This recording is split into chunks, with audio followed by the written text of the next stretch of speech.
పురుష మృగం. ఈ మృగం మహాభారత కాలంలోని ఒక వింత జీవి. ఈ జీవి ప్రత్యేకత ఏమిటంటే ఏ పైన సరే క్షణాల్లో పూర్తి చేస్తుంది.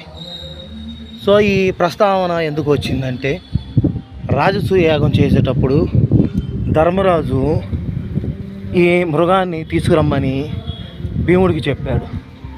భీముడు ఈ మృగం దగ్గరికి వెళ్ళి, ఇలా ధర్మరాజు రాజసూయ యాగం చేస్తున్నారు, అక్కడ రోజుకొచ్చి కొన్ని లక్షల మంది భోంచేస్తారు, వాటిని క్లీన్ చేయడానికి అంటే తినివేయటానికి నిన్ను ఆహ్వానించారని చెప్తారు.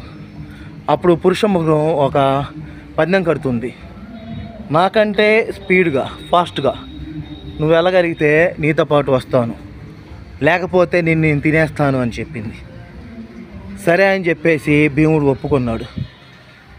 అప్పుడు పురుష మృగం భీముడు పరుగు పందెం మొదలుపెట్టారు. ఈ పరుగు పందెంలో భీముడు గెలిస్తే ఆ జీవి రాజసూయ యాగానికి వస్తుంది, లేకపోతే భీముడిని తినేస్తుంది.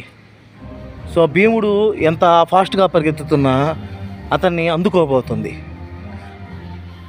ఇది ఎలాగా గెలవాలనుకున్నప్పుడు ఒక విషయం గుర్తుకొచ్చింది భీముడికి.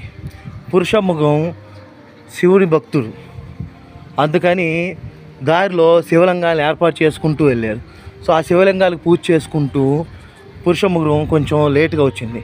అయినా సరే చివరికి సభా ప్రాంగణాలకి అడుగు పెట్టే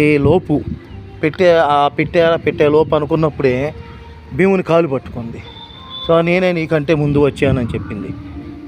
లేదు నేనే ముందు వచ్చాంది, కానీ ఒప్పుకోలేదు. అక్కడ ఉన్న వాళ్ళందరూ వచ్చి చెప్పారు, అయినా సరే ఒప్పుకోలేదు. నాకు ధర్మరాజు వచ్చి చెప్తే తప్పితే కానీ ఇంకెవరు చెప్పినా సరే నేను వదిలిపెట్టను, నేను తినేస్తాను అని చెప్పింది. అప్పుడు ధర్మరాజు వచ్చి నీకంటే ముందుగానే సభా ప్రాంగణంలోకి అడుగు పెట్టాడు, ఆ అడుగు పెట్టిన తర్వాత నువ్వు కాలు పట్టుకున్నావు అని చెప్పారు.